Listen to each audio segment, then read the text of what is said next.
El Colegio Profesional Superación Magisterial Hondureño, Colprosuma, nació en la lucha y vivirá en la lucha por la defensa de la educación pública, el rescate del aula de clases y la defensa de los derechos del Magisterio Nacional. A continuación, nuestro programa Acontecer Colprosuma.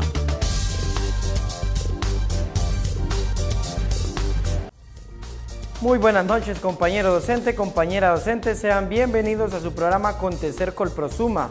Hoy les saluda a su servidor Alberto Recón con ausencia de la compañera Merari Rodríguez, pues ella por motivos de fuerza mayor no puede estarnos acompañando, pero para mí será un placer estarle informando a usted acerca de todo lo que tiene que ver con el acontecer educativo a nivel nacional. Hoy también estamos en un horario especial de 6 de la tarde, pero le pedimos que se quede con nosotros para que esté bien informado. Y empezando con las informaciones, pues los maestros desde el aula de clase están haciéndole la demanda al gobierno que por favor le capacite para así reforzar las debilidades que se tienen y dar una mejor enseñanza a los niños y jóvenes.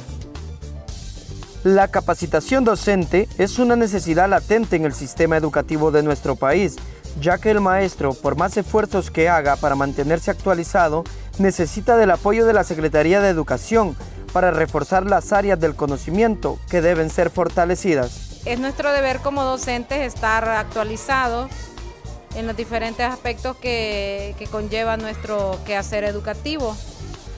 Pero sí se necesita más capacitación de parte de la Secretaría de Educación. Deberíamos de ser capacitados y en las diferentes áreas, ¿verdad?, de los nuevos métodos que tiene, digamos, la enseñanza del español en las escuelas de educación básica. Los docentes ven con importancia se les pueda impartir las capacitaciones, ya que son muchas las debilidades que se tienen en la actualidad. Tienen que darnos una capacitación, ya que nosotros tenemos muchas debilidades como docentes, ¿verdad?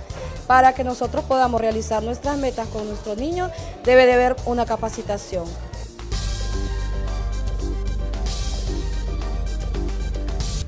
Continuamos con la información y es que los docentes de la escuela Roberto Hasbun del Valle de San Francisco, ubicada en el municipio de San Antonio de Oriente, Francisco Morazán, hacen la petición a las autoridades que por favor les construyan el muro perimetral, que les den respuesta a esta necesidad que ellos tienen, ya que esto viene a proporcionarles a ellos seguridad, tanto a los docentes como a los niños, y de igual manera resguarda la institución.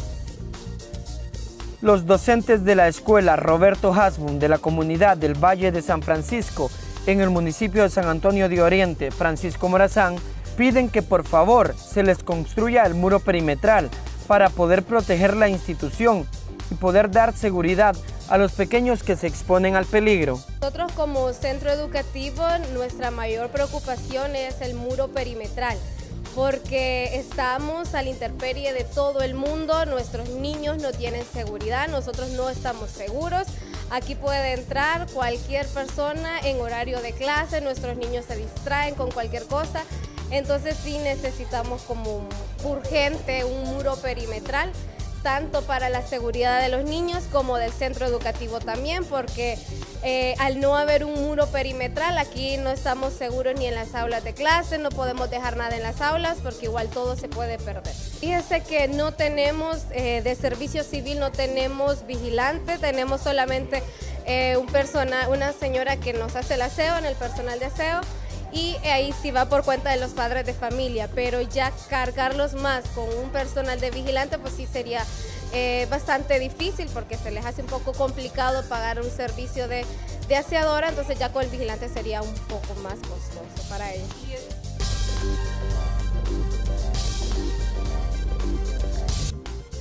Y es que visitando los centros educativos del área rural del país nos damos cuenta de muchas de las necesidades que ellos tienen, tales como la falta de textos, los libros de textos tan anhelados en los centros educativos, por lo cual los docentes le piden al gobierno que por favor le envíen este material a principio de año y no a fin de año, porque a fin de año ya no se hace nada con este.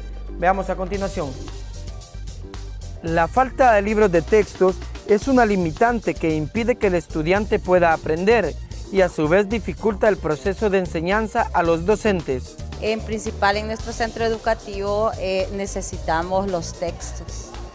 Por ejemplo, textos de matemáticas, de español, esos son muy necesarios, son básicos para cada alumno y carecemos de ese material que es muy importante. Asimismo, material didáctico igual, ¿verdad? Uno de maestros se soluciona aquí a ver cómo puede hacer y al final salimos adelante, pero sí necesitamos los textos. Mire, la verdad ahorita yo tengo el 2º grado y hemos gestionado con los padres de familia. Cada padre de familia se da la oportunidad de sacar copia a los libros y con eso vamos solucionando. Pero la verdad, ellos no están en los recursos como se debe, ¿verdad? Para cada uno adquirir un libro de esos. Y entonces, al final así solucionamos o se saca copia a un tema, digamos, importante. Todos son importantes, pero un tema que quizá ellos no los pueden transcribir, entonces ahí tomamos a sacar copia. Fíjese que sí, esa es una dificultad y ahí vamos, ¿verdad? Bajando los niveles de aprendizaje de cada niño. Y yo digo que sí, como gentes que puedan donar, ¿verdad? Porque si nos han dado esperanza y allá, ¿cuándo vienen los textos? Cuando ya vamos a terminar el año. Entonces no es justo. Esos textos deberían de estar ya a principio de año.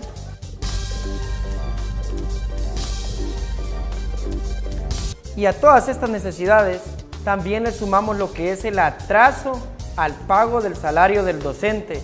El docente que se presenta a diario a su aula a impartir clases, a dar el pan del saber, pero que no es remunerado en tiempo y forma, por lo cual el docente hace un llamado al gobierno, a las autoridades, a quien corresponda, para que por favor les den una pronta respuesta y se estabilice lo que es el pago de sus salarios.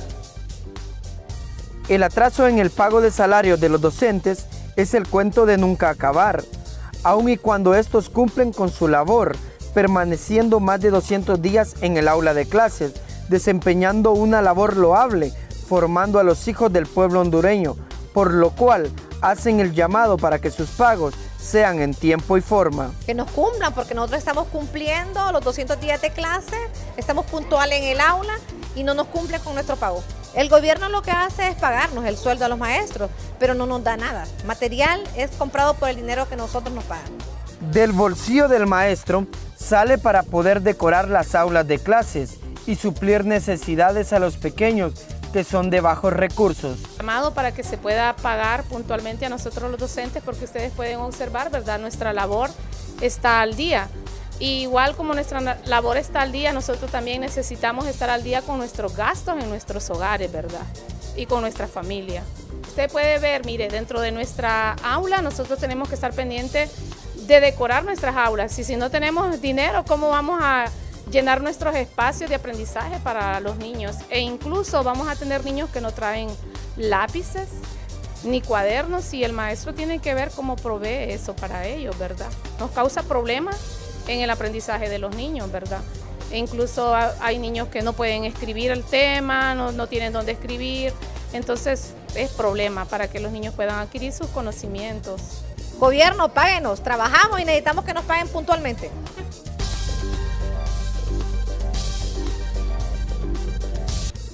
Continuamos con la información, y es que sumando todas estas necesidades no podemos hablar de calidad educativa, la calidad que tanto pregonan las autoridades y en las cuales no invierten, no dan respuesta a los docentes para que se pueda tener una verdadera calidad educativa en los centros educativos del país.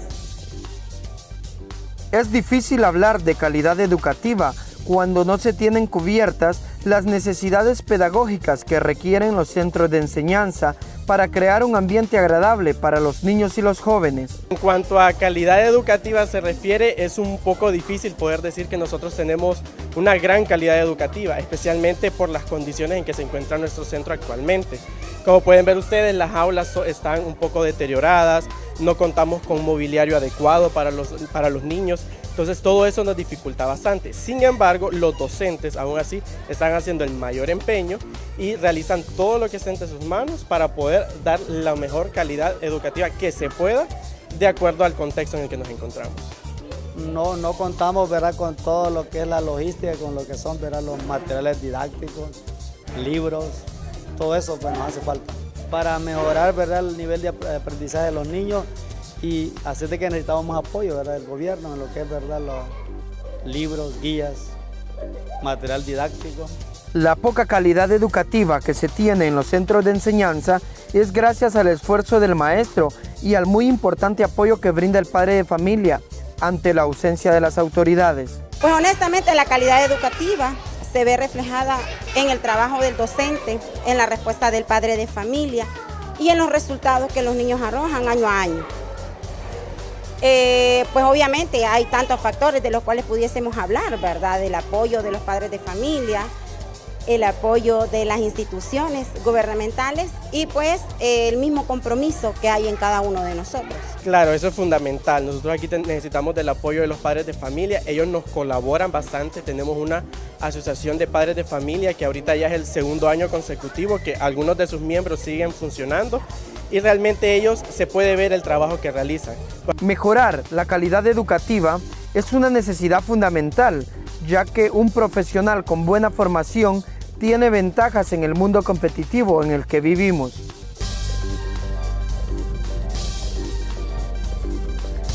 Y es que con todos estos obstáculos, los maestros se sienten olvidados, se sienten abandonados por el Estado, por lo cual ellos dicen que poco a poco la escuela pública va desapareciendo.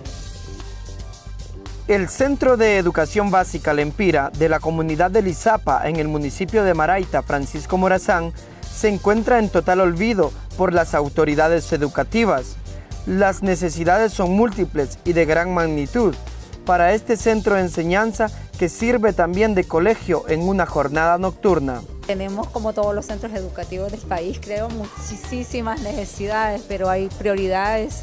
Por ejemplo, nosotros necesitamos con urgencia la reparación del centro que tiene dañado techo, pintura, piso, y una necesidad muy urgente también es la construcción de servicios sanitarios porque este centro educativo cuenta con dos instituciones, funciona aquí un centro de educación media, también Lempira, por la noche y más o menos estos centros educativos, estos baños son usados por una población de 400 personas al día y las niñas y niños están yendo a los mismos sanitarios que van los adultos. La falta de personal de aseo para tener las condiciones de higiene requeridas es otra necesidad, sumándole también la falta del personal de vigilancia, por lo cual los docentes han sufrido robos de sus equipos de trabajo, que ellos mismos han comprado, ya que el gobierno no los dota de las herramientas necesarias. También necesitamos para mantener el centro en buenas condiciones higiénicas, personas que nos ayuden con la limpieza, con la vigilancia de la que hemos nosotros sufrido muchísimos robos, por ejemplo, con esfuerzo de mío, que soy la directora, compré mi impresora, mi computadora, me la vinieron a robar. Bueno, es una historia que la he tenido que comprar como 3 veces porque el trabajo tecnológico que hacemos ahora lo exige.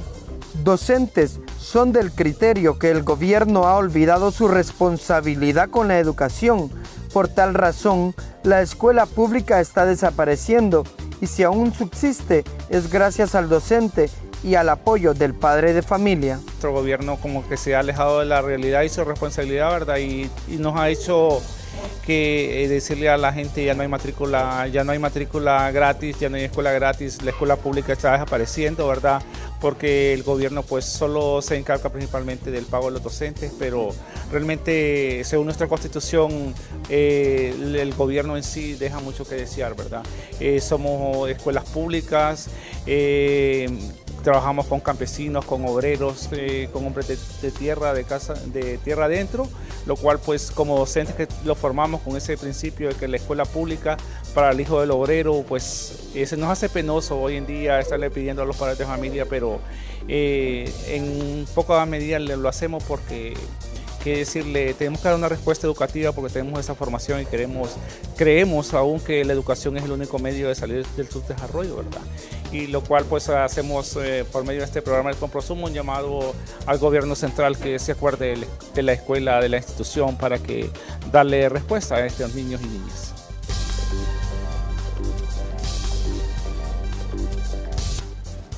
Bueno, y de esta manera hemos llegado al final de las informaciones, agradecemos su atención, pero le rogamos que se quede con nosotros, ya que a continuación le presentamos nuestra opinión editorial con un tema muy importante, en el país, como es la privatización que se viene dando de los bienes y servicios públicos. Seguido de esto le dejamos con panorama gremial educativo con la profesora Sonia Daisy y un importante tema. Tengan ustedes muy buenas noches y los esperamos el próximo jueves.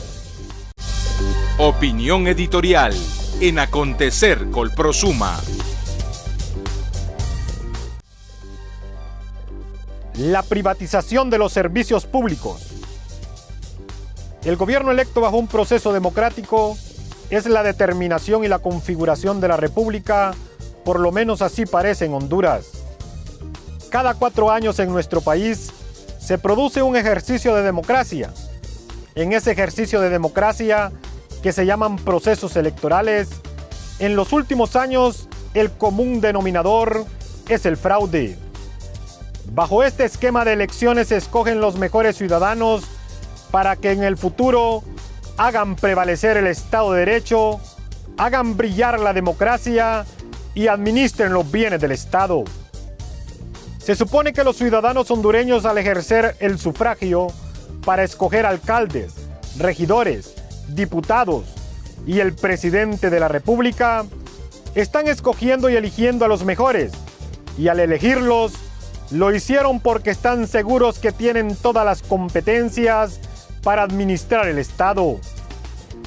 Estos escogidos, según el pueblo y según la voluntad y los resultados de un proceso electoral, son honestos, su vida y su familia ha sido de honradez, tienen capacidad democrática, tienen iniciativa ejecutiva y para llegar a estos cargos tan importantes han demostrado en el camino que tienen capacidad administrativa.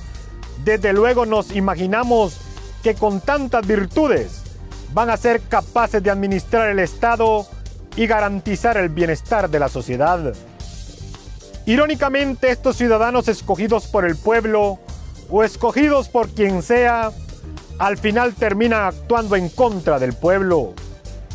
Estos ciudadanos electos, en su gran mayoría, tienen 2 caras: la cara que ponen en la campaña y la cara que ponen ya cuando son gobernantes. En las campañas ofrecen que van a hacer buenas carreteras, buenos hospitales, muchos médicos, que los hospitales tendrán muchas medicinas, que van a generar empleo masivo, que habrá seguridad en las calles, que van a generar empleo masivo, que habrá seguridad en las calles, que la educación pública gozará de mejores condiciones pedagógicas, didácticas, para que nuestros hijos reciban la mejor educación.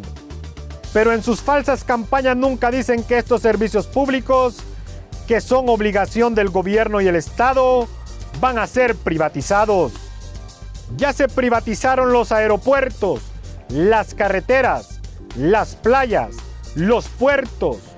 Ya se está privatizando la salud, el agua, el oxígeno. Y por ese camino también se va a privatizar la educación pública y las instituciones de previsión social. Hacemos algunas reflexiones y también nos hacemos algunas preguntas. ¿Por qué quiebra Hondutel? ¿Por qué quiebra la NE? Los puertos, aeropuertos y otros. La primera es una institución del Estado y administrada por el gobierno. Esta institución de telefonía y que pertenece al Estado la han declarado en quiebra muchas veces, pero esos fracasos económicos no han sido culpa del pueblo ni de los sindicatos, sino del gobierno o los gobernantes que fueron electos para administrar los bienes del Estado. La pregunta y la reflexión es la siguiente: ¿por qué Tigo y Claro, que también son compañías de telefonía, son tan exitosas? Ellos no fabrican teléfonos celulares, los compran en otros países y se los venden a los hondureños. Y ponen en las manos de la mayoría de los hondureños un teléfono celular, y de igual forma, el 95% de los empleados que trabajan en las compañías son hondureños, y los dueños de estas compañías se vuelven millonarios de un día para otro. Entonces, estas empresas exitosas, ¿por qué triunfan? Nos preguntamos por qué Hondutel fracasa. ¿Por qué fracasa si, al igual que las antes mencionadas, también son administradas y dirigidas por los hondureños? Simplemente porque en las instituciones de Honduras los empleados se eligen de manera política, sectaria y con argollas familiares, afines al partido político que está gobernando. Desde luego, antes de los resultados negativos de estas instituciones, como Hondutel, como los puertos, las carreteras, los hospitales, las playas, el agua, la salud y la educación, lo más fácil e inmediato para el gobierno es decir que se van a privatizar estos servicios, y para lograr este objetivo generan un escándalo mediático. Con esta acción, que es propia de la incapacidad de los gobiernos, venden y entregan los bienes del Estado, volviendo ricos a unos pocos y volviendo pobre al pueblo en general. Al privatizar los bienes del Estado o al vendérselo a las empresas transnacionales, lo primero que se demuestra es la incapacidad de nuestros gobernantes, desde el alcalde, regidores, diputados y presidente de la República. Estos ciudadanos, al vender el patrimonio de la nación a grandes empresarios, no solamente venden las instituciones que pertenecen al pueblo, sino que también venden la dignidad de los hondureños y nos convierten en un pueblo pobre y sin futuro. Porque al vender la riqueza de los hondureños, nos convertimos en un pueblo pobre para siempre. Para privatizar las instituciones del pueblo, que ya dijimos son efectos de la mala administración de los gobiernos, se constituyen organismos de la sociedad civil, o también llamadas ONG, para que éstas sirvan como puente o viabilizadores que demuestren que es culpa del pueblo y no del gobierno.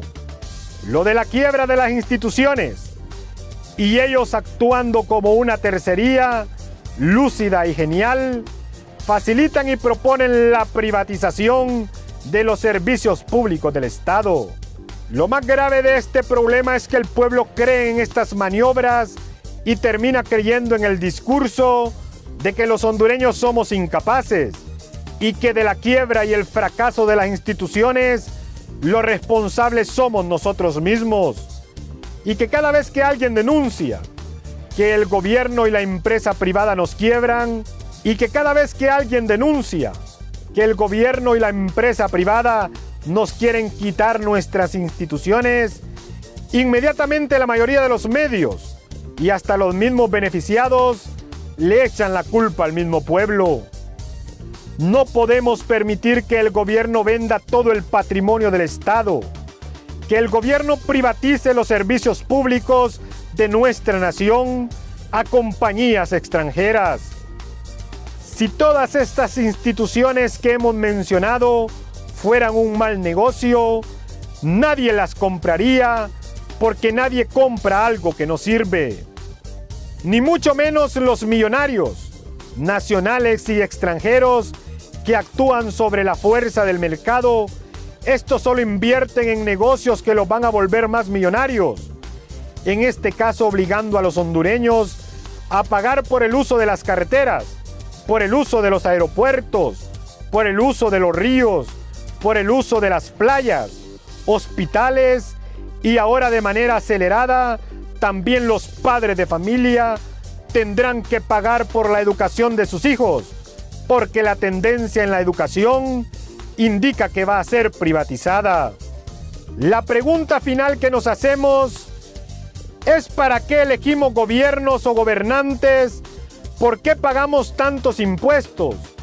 Si al final nuestros gobernantes todo lo están vendiendo a compañías nacionales y extranjeras, el gobierno ya no administra.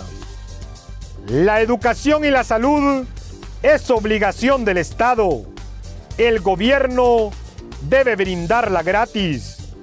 Nadie debe pagar ni un centavo por recibir los servicios de salud y de educación. Defendamos la escuela pública, rescatemos el aula de clases, porque nos asiste la razón, persistimos en la lucha. Junta Central Ejecutiva del Colprosuma.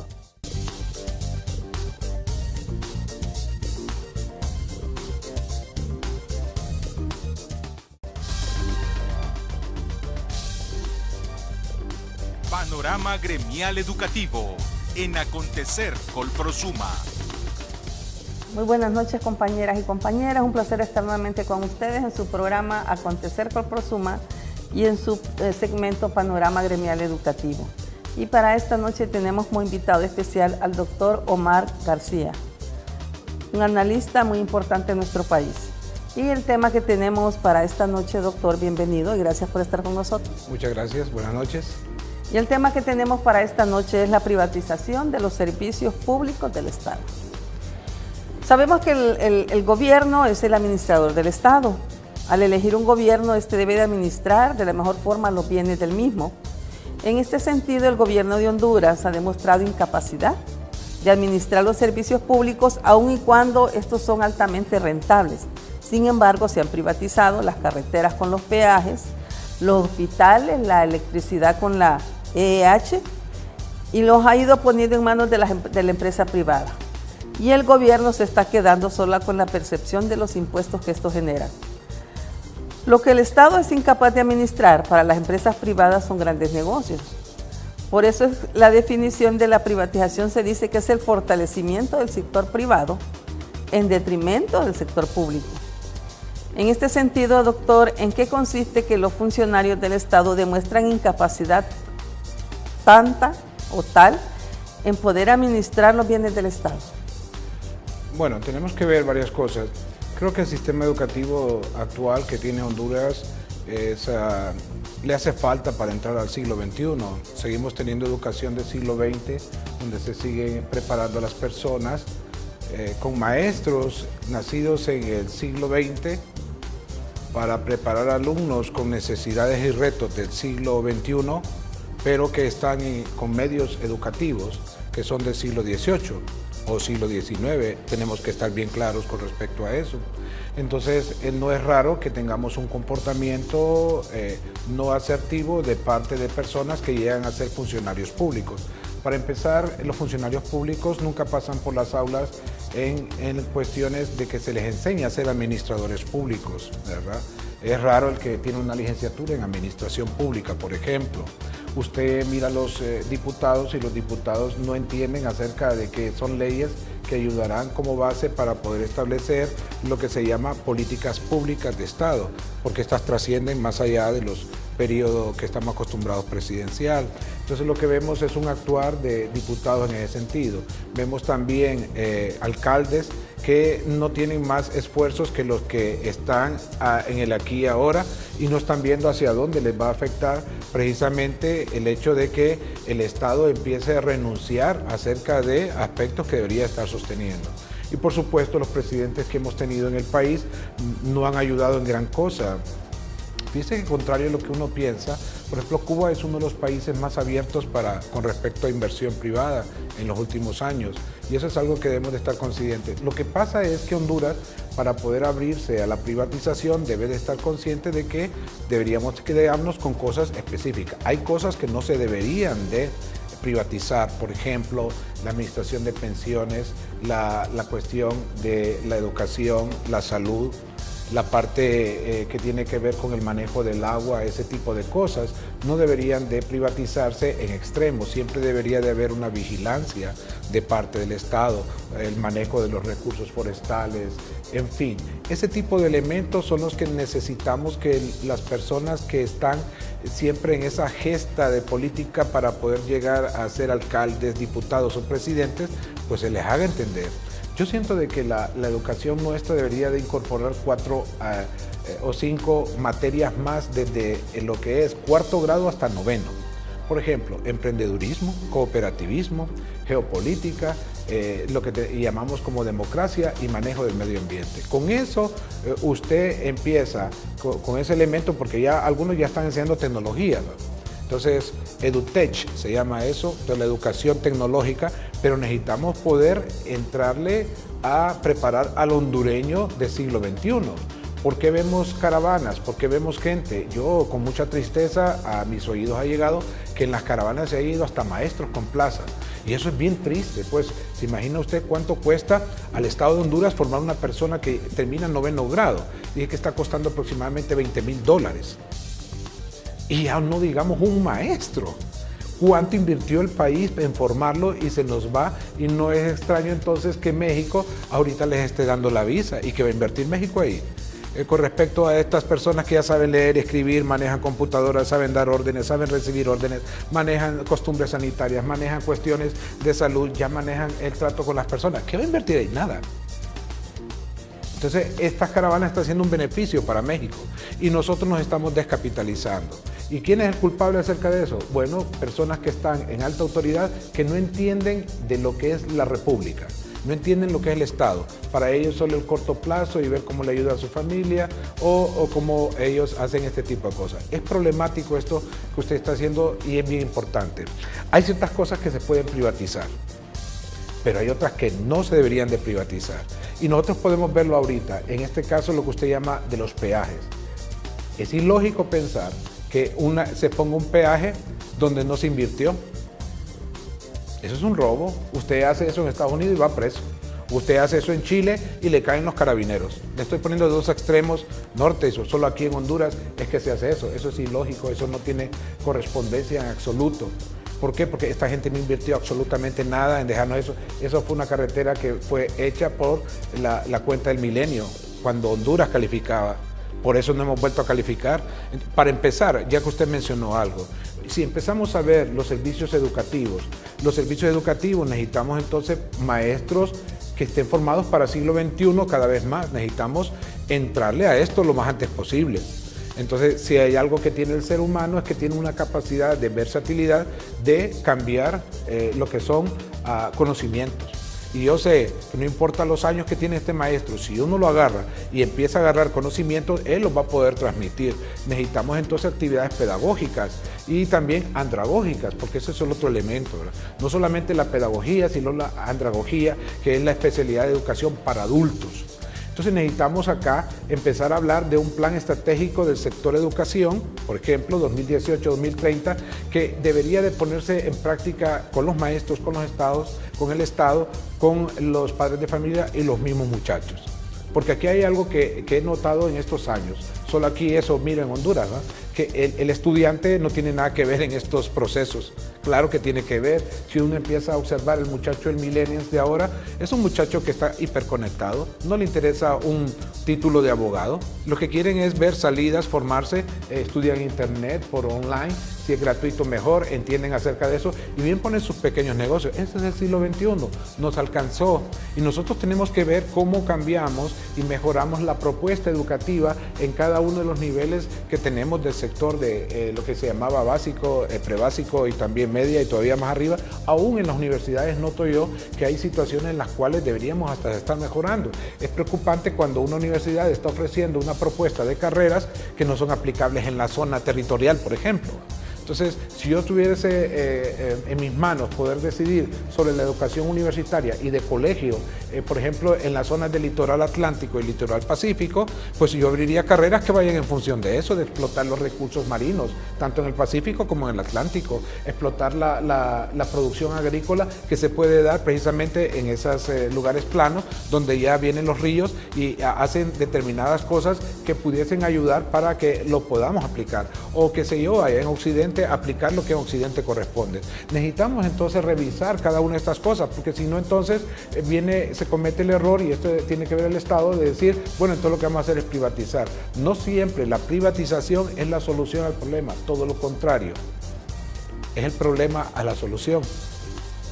La privatización en ciertos elementos, por ejemplo, en el servicio educativo se puede privatizar el transporte, porque va a estar en la escuela manejando transporte y buses y todo ese tipo de cosas, porque no se lo deja a otra empresa que lo sabe hacer. Por ejemplo, si empezamos a ver las cuestiones de comida, si se va a ofrecer comidas, ¿verdad? Eso lo puede hacer, inclusive que el Estado no lo haga, sino que lo hace a través de los padres de familia. Entonces los padres de familia, mediante un calendario ahí, pueden ir a preparar la comida, como se sucede, y yo lo he visto en zonas rurales. Entonces acá es bien importante, quien les habla es una persona formada en neoliberalismo. Es que en Honduras no hay neoliberalismo, lo que hay es una especie de feudalismo, porque el neoliberalismo prohíbe que esté casado el poder económico con el poder político, porque entonces no hay pureza de mercado. Y uno de los principios básicos del neoliberalismo es la pureza de mercado.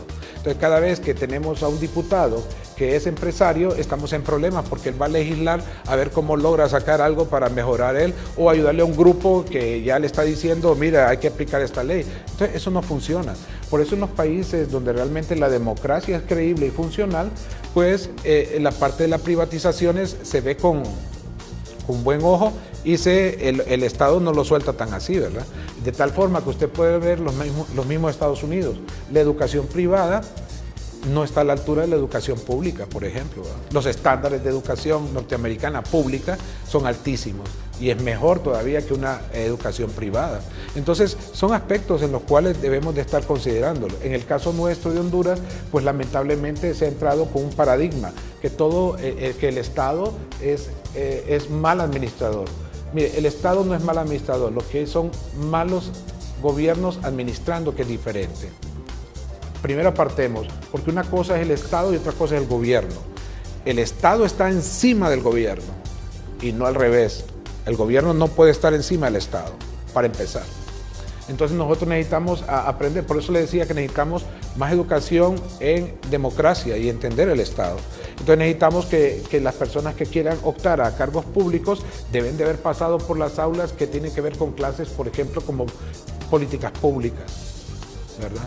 La parte de lo que es la geopolítica. Fíjate que no entendemos la importancia de ser una nación bioceánica con salidas a los dos océanos. Esas fuentes hídricas que van a representar dentro de los próximos 40 años, por ejemplo. Entonces muy fácilmente usted encuentra situaciones terribles como la que se le dan concesiones a mineras en zonas de salvataje de recursos hídricos. Y eso es absurdo y es tonto. Es tonto deshacer 4 manzanas de tierra para sacar esto de mineral. Esto es lo que se saca. Y entonces arruinamos todo ese tipo de cosas. ¿Y cuántos son los impuestos que paga esta gente? Pareciera que hemos vuelto otra vez a la época de los españoles con los espejitos y el oro. No, si nos van a sacar el recurso, que paguen todo. Entonces, por ejemplo, yo estoy de acuerdo con la privatización, por ejemplo, en el caso de cobrar el aeropuerto de Palmerola. Hay que cobrarle a los gringos ese tiempo, claro. Fíjese que lo paga Alemania, lo pagan los otros países, a ellos sí les pagan, los Estados Unidos, las bases militares que tienen. Entonces, ¿por qué nosotros no vamos a cobrar la presencia de la base militar ahí por alquiler? Si estamos hablando tanto de privatizar y que es cuestión de ver las cosas en su justa medida, ¿verdad? Entonces, hablemos acerca de eso, ¿verdad? Porque si por un lado el sector gubernamental o un servidor público me habla de privatizar esto, ¿por qué no le cobramos alquiler a la base militar de Palmerola? Lo dejo a usted como hondureño, porque yo soy una persona muy nacionalista, no de partido, soy muy republicano, me encanta mi república, me encanta el sistema democrático, pero aquí nos hace falta mucho caminar todavía. Claro. Bien, usted ya lo decía, que hay muchas personas muy inteligentes, muy capaces en nuestro país y que de repente emigran, ¿verdad? Y van a servir a otros países que... Es correcto, eso es lo más triste. Correcto, es lo más triste. Ahora, ¿por qué el gobierno no pone en manos hondureñas estas empresas? Precisamente porque si usted quiere mantener el status quo, no le dé educación a nadie. Ya Valle y Morazán así lo establecían. Miranda también de Sudamérica nos lo decía, ¿verdad? Simón Rodríguez también establecía ese tipo de cosas, que la educación le da libertad a los pueblos. Entonces aquí tenemos que estar observando ciertas cosas de propuestas pedagógicas con un sentimiento nacionalista en ese sentido. Necesitamos entonces preparar a la gente para administrar las cosas. Fíjense que, por ejemplo, hablemos de cosas importantes. Yo recuerdo cuando había la propuesta del famoso ALBA, ¿verdad? Cuando estaba el presidente Mel Zelaya, pues se hace el convenio, entra Nicaragua y entra Honduras, con Venezuela, ¿verdad? Pero ahí se mira realmente cómo estamos tan atrasados. ¿Quién iba a administrar la extracción, la inspección y la transformación del petróleo? Caracas, Managua y Tegucigalpa, lo que iban a poner sobre la mano de obra. Íbamos a esperar como 40 años hasta tener los primeros ingenieros en producción petrolera. ¿Se imagina cuánto de esperar? Entonces aquí se trata de que debemos de estar formando. La verdad es que el político, entre menos educación haya, pero educación de veras, le conviene, porque así están ellos. Imagínense que nosotros tenemos personas acá que están tomando decisiones tan importantes sobre educación y sobre salud. Y por ejemplo, voy a hablar del Congreso Nacional, ahí con sus excepciones porque las hay, pero la mayoría jamás en su mente está de volver a poner a sus hijos en una escuela pública o un centro educativo público. Y tengo entendido que hasta dirigentes también magisteriales no tienen a sus hijos en el sistema público. Y creo que ese es el problema. Ese es el problema. No creer en lo que tenemos, pero también no lo creemos porque hay resultados.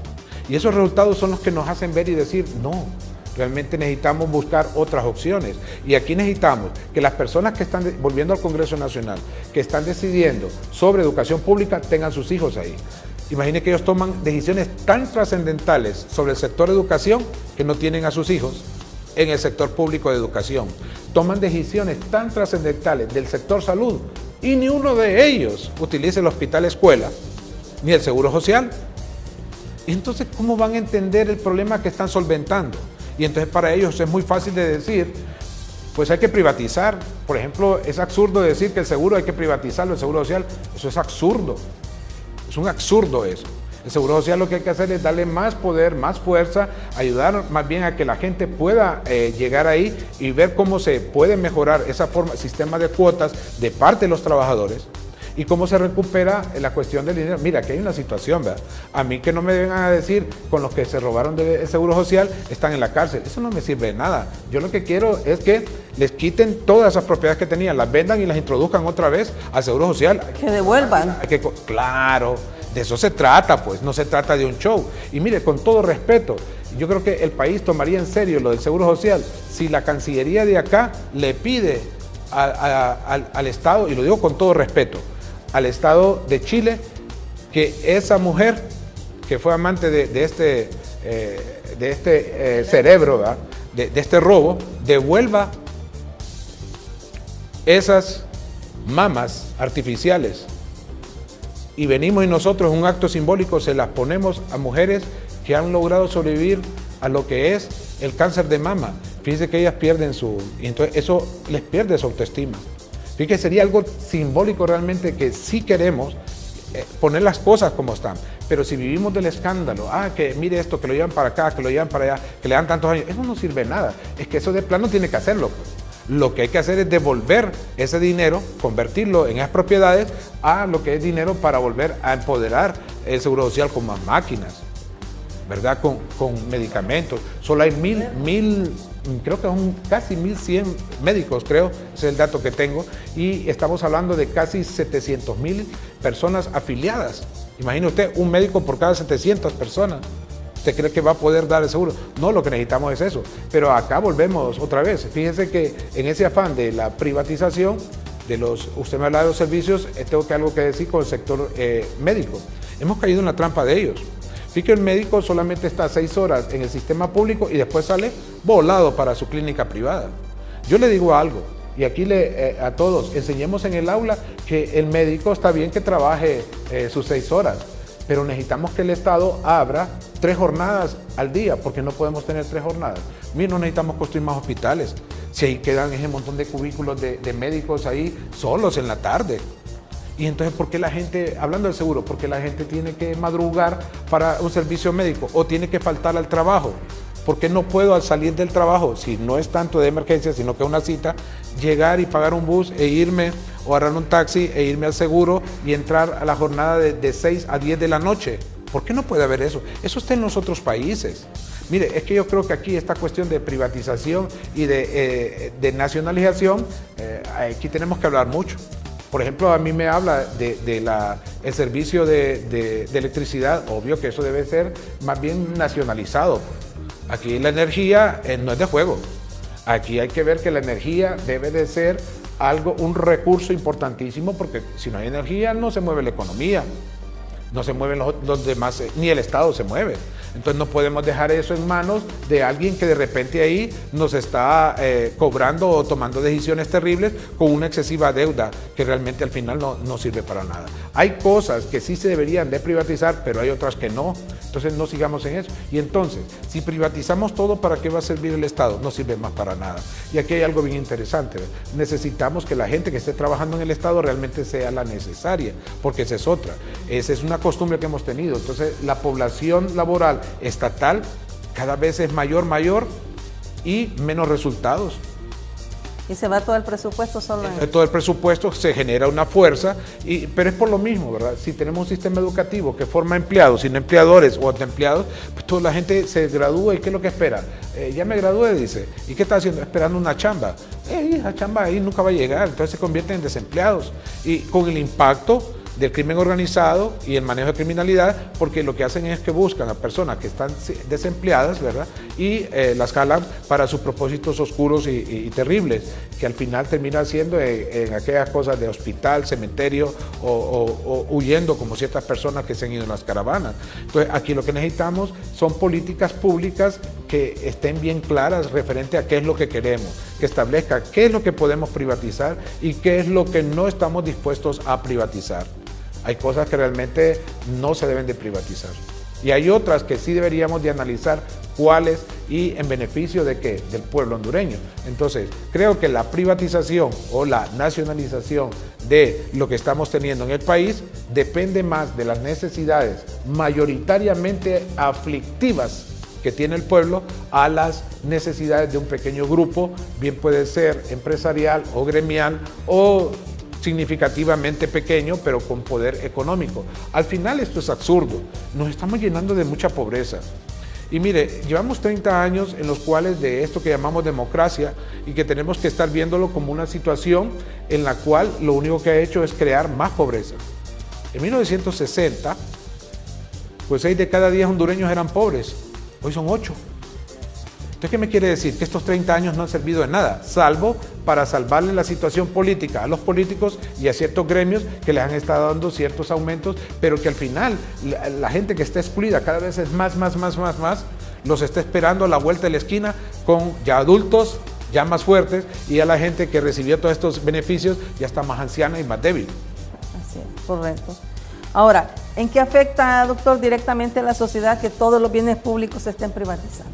Claro, llega un momento en que nadie más va a poder pagar esos servicios, se vuelven más caros. Si tenemos una propuesta privada mediocre en el sentido de que cada vez costos mayoritariamente ahí creciente, ¿verdad? Y entonces, y búsqueda de utilidades mayoritariamente crecientes, lo único que hace es que se lo traslada a la gente. Llega un momento que la gente no tiene bolsa para eso, ¿verdad? Entonces usted no puede ver eso. Los países más desarrollados de Europa, por ejemplo, ellos escogieron lo mejor del capitalismo y lo mejor del socialismo, y por eso son súper desarrollados. Fíjense que, hablando de Suecia, por ejemplo, es una nación bien interesante, ¿verdad? Ahí cada vez que un niño nace le dan la cajita del Estado. Esa cajita del Estado es enorme y toda persona, no importa quién sea, ahí se la dan. Esa cajita del Estado, ahí tiene todas las cosas necesarias para una mujer que acaba de parir, un bebé, y ese bebé que es lo que necesita en los próximos 15 días o 30 días, por ejemplo. Y lo tiene asegurado. Nosotros sí empezamos a que todo lo que aquí debería de recibirse tiene que pagarse, va a llegar un momento que nadie va a poder pagar. Entonces es absurdo solo trasladarle a los... Aquí en primer lugar el país no maneja aspectos inflacionarios. ¿Cómo deberían de manejarse? Bueno, entonces establecemos el programa monetario del Banco Central y me dice cuánto va a ser la inflación esperada y yo me empiezo de un solo a preparar el siguiente año, no aumentándole a los costos, sino volviéndome más eficiente, para que cuando suceda, entonces yo sigo con el mismo precio y voy a seguir vendiendo la misma cantidad. ¿Qué va a pasar entonces si todo se privatiza? Va a llegar un momento que la gente no va a comprar nada. Y si no va a comprar nada, entonces ¿qué voy a producir? Y tendré que cerrar la empresa. Esa es la cosa. Entonces es absurdo, por ejemplo, privatizar el acceso al agua. Si hay algo que un gobierno jamás debe hacer es privatizar el acceso al agua. ¿Por qué? Porque en primer lugar debe haber una política del manejo de los recursos hídricos del país. Y en número dos, yo tengo una formación en gobernabilidad democrática. Una de las mayores fuentes de ingobernabilidad en un país es el no acceso al agua. Entonces, ¿para qué le voy a dar yo a alguien privadamente si quiero seguir gobernando, verdad? A menos que no quiera gobernar. Y entonces, claro, la gente mata y muere por agua. Yo no he visto gente que mata y muere por el fluido eléctrico, pero sí por el agua y la tierra. Ahora bien, usted sabe, doctor, que tenemos varios institutos de previsión y nosotros como maestros pertenecemos a uno de ellos. Y nos preocupa hacia dónde es la tendencia de también buscar la forma de privatizar las instituciones de previsión social.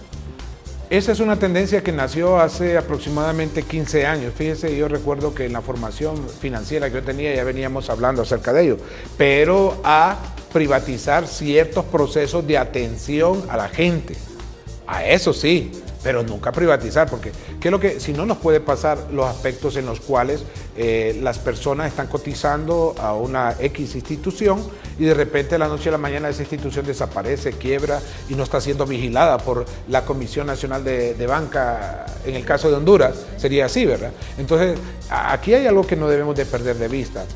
¿Para qué es el fin de la privatización? Dice para fines de lucro. ¿Pero fines de lucro qué? ¿Al final qué? Porque los institutos de pensión es para trasladarle toda la juventud que usted tuvo, que usted dio, toda su fuerza, todo su vigor que tiene la persona y tener una vejez digna. Pero si no tiene una vejez digna, entonces eso es absurdo, eso no tiene razón de ser. Porque al final entonces lo que hizo es que haya una vejez indigna, una vejez que no sirva para nada. Hay cierta tendencia, pero hay países que están volviendo a retomar eso. Y usted, cuando le digo que lo habían privatizado, pero mejor dijeron, no, esto no nos conviene porque esto nos está creando inestabilidad en ciertos aspectos. Miren lo que pasó en Nicaragua, por ejemplo, en ese afán de privatizar el servicio pensionario y el seguro social. Por eso están en crisis. Entonces acá creo que es bien interesante. El maestro, por lo menos así lo miro, es un constructor de país. Le dio a su generación todo su vigor, todo. Pues es tiempo que descanse. Entonces, ¿cómo? Dignamente. Pero no lo vamos a utilizar ya y lo vamos a botar y lo vamos a desechar. Vaya, pero en este caso, doctor, que se han emitido decretos donde el Instituto de Previsión puede hacer inversiones, digamos, en ese famoso centro cívico gubernamental a través de fideicomisos. ¿Qué rentabilidad le puede dar a este Instituto de Previsión? Que como usted dice, es para beneficiar a nosotros cuando ya estemos en nuestra vejez. Mire, ahí usted ha dado claro. Usted ha utilizado una figura financiera, fideicomisos. En Honduras, el fideicomiso solo beneficia a quien la posee y en este caso es el banco. ¿Por qué? Porque los fideicomisos, aquí hay todo un marco que nos prohíbe y nos dice quién debería de poder preguntar de esos fideicomisos. Es secreto eso. Usted no puede saber acerca de eso. Entonces aquí necesitamos una ley, ahí esperaría yo que si el Congreso legislara sobre eso, sobre el manejo de los fideicomisos, porque no se pueden dar así como así. Debieron de haber tenido toda una reunión para poder establecer la Comisión Nacional de Banca y Seguros, porque conozco eso de las inversiones. Entonces tuvo que haber pasado por varios procesos y también ustedes adentro de esa institución deben de darse cuenta en un momento dado para qué era eso y qué rédito les iba a producir. Pero si están todavía con una expectativa, ese proceso no funcionó. Eso no sucede en otros países normales, solo aquí en Honduras. Y eso es algo que deberían de estar considerándose. Un centro cívico, en cierta medida, desde el punto de vista de concentración, de toma de decisiones geográfico, está bien, pero desde el punto de vista de seguridad está muy mal, muy mal. Entonces no se puede considerar porque se puede hacer un daño a mayor parte de estructura estatal. Y eso en seguridad, no sé qué pasó, los asesores de seguridad, los asesores de defensa, pero ahí fallaron, ¿verdad? Ese es un precio alto que se paga, aparte de que el centro cívico va a estar rodeado de cerros, pues aquí como de las lomas. Por ponerle un ejemplo, le estoy dando mi punto de vista técnico acerca de eso, de seguridad, pero también en lo que más le interesa al maestro, obvio pues que necesitamos que esa plata la puedan recuperar en función de su retiro honroso. En los retiros honrosos es lo que se espera que haya resultados cada vez que se toman, pero yo tengo entendido, de acuerdo a leyes establecidas, ¿verdad? Me acuerdo que lo miramos en la universidad, acerca de que toda inversión en activos fijos debe pasar por un proceso de un comité de financiero, de parte de la junta directiva, de parte de un grupo especial, de parte de la misma Comisión Nacional de Banca y Seguros, que está observando quién va a manejar la plata, dónde va a quedar el fideicomiso, cómo es que se va a estar manejando. Hay que ver el contrato, si realmente es un contrato que realmente le beneficiaba o no en el largo plazo. 20 años, 40 años es mucho, ya para entonces, ¿qué habrá pasado con las personas que pudiesen haber esperado un honroso retiro y quieran, aspirar a más, pero le van a decir que no pueden porque la mayor parte del dinero está en un lugar físico? Por eso es bien importante que los institutos de previsión social tengan actuarios y financistas de lo mejor, porque estas personas son los profesionales para poder establecer nuevos indicadores, nuevos, vamos a llamar así, retos y nuevos alcances de esa plata, de ese dinero, donde la plata del dueño del instituto son en este caso los maestros, no es la junta directiva, no es el Estado. Los dueños de la plata son los maestros que han estado cotizando. Entonces eso es algo que debieron de haberse tomado en cuenta. Bien. Ahora, doctor, si se privatiza la educación, la salud, ¿hacia dónde va la educación que van a recibir nuestros niños y jóvenes? ¿Será hacia una sociedad completamente privatizada y no hacia una sociedad solidaria y de servicio mutualista entre ellos mismos? Mire, yo pensaría que iríamos a una sociedad sumamente pobre. No pienso yo que vayamos a ser una sociedad privada, porque ya privada quiere decir con acceso lucrativo, entonces para pagar eso. No lo va a haber, no vamos a estar formando gente. Mira, aquí dentro de 2025 se abre el CAFTA y aquí va a haber una apertura de mercados para productos, bienes y servicios, pero también van a venir personas. Y la pregunta es, ¿con cuánto se pasa aquí en Honduras? Con 60 primero, a 70. Fíjense en Costa Rica para pasar a 85. Entonces esa gente la están preparando para que cuando ya se abran las fronteras van a venir acá y uno los va a ver como grandes luminarias. Entonces, privaticen o no privaticen, aquí hay algo que debemos de estar considerando todos. Necesitamos hacer los cambios que correspondan en el sector educación. Necesitamos modernizarnos, necesitamos avanzar. Yo aquí llamo, por ejemplo, el caso de los maestros. Todos los maestros necesitan, y aquí el Colprosuma está en sus manos, de preparar con un curso de certificación para enseñar emprendedurismo. ¿Por qué no pueden enseñar eso? Porque los maestros aquí están formados para formar empleados. ¿Por qué no pueden formar empleadores? ¿Por qué no pueden formar autoempleados? Que eso es lo que va a sacar el país adelante. Independientemente si es público o si es privado, tendrán dinero para poder pagar esa educación. Porque al final todos lo pagamos. Si es público, usted lo paga con impuestos. Y si es privado, usted lo paga con el recibo que ahí le mandan de cobro. O sea, siempre lo pagamos.